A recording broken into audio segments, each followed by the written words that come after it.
Hi, I'm Alex, aka Capricious Curls, and today we're going to be talking about refreshing. For those of you who don't know, refreshing is doing something to your hair to make it look presentable after you have done something that might muck up the appearance of it. Sleep, exercise, other activities that might mess up your hair are all great examples of this. I personally found refreshing to be one of the hardest parts of taking care of my curly hair. So if you are struggling with this, please know that you are not alone. Before we go over the different types of refreshing and what they're good for, what I would like to say is that the two main components in extending your wash days beyond day one are number one, nail your wash day. Number two, protect your curls overnight. If you're not doing either of those things, take a step back and reassess. Let's get into it. The first type of refreshing I'd like to talk about is dry refreshing. Not talked about enough in the curly community, in my opinion. Dry refreshing is good for adding some conditioning agent back into dry hair and smoothing over frizz. What it's not good for is helping curls spring back up when they have dropped. So if you are a wavy curly and one of the issues that you tend to face is curls dropping, you will need to do a wet refresh, at least partially. Wet refreshing or damp refreshing is exactly what it sounds like. It's putting some water back in your hair. What a lot of newbies don't know is that a lot of the products that we use on wash day are water activated, which means that when you wet your hair on a refresh day, it will often reactivate the product already in your hair, negating the need for you to add any more product.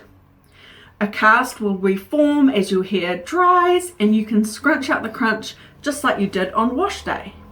Give it a try.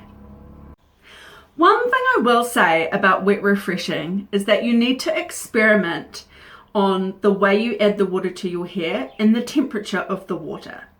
If I spray my hair with cold water using a spray bottle, I'm going to get frizz unless I'm re-soaking my hair.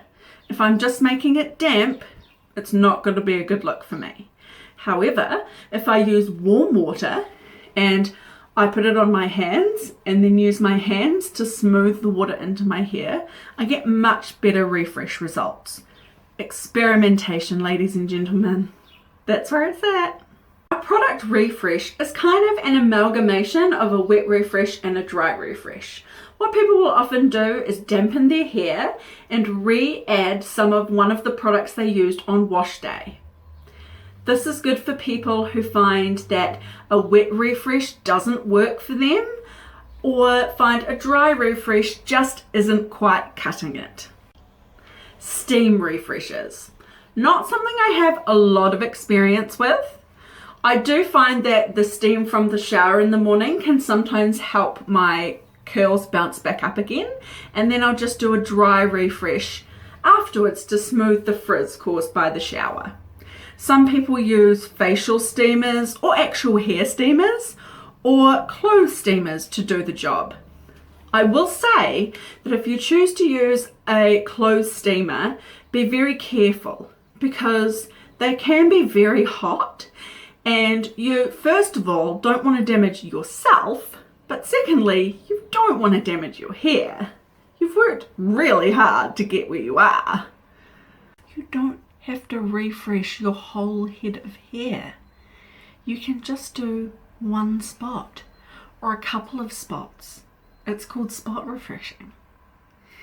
And I know it can be a bit like a wall and that there's a spot on the wall and so you wipe the spot away and then you're like, oh well, the rest of the wall's not perfect so I have to keep washing the whole wall now. You don't.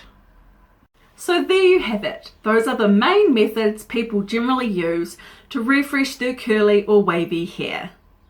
The reason I chose not to do a tutorial today is because there are a lot of variables with refreshing. Even more variables than you have on wash day.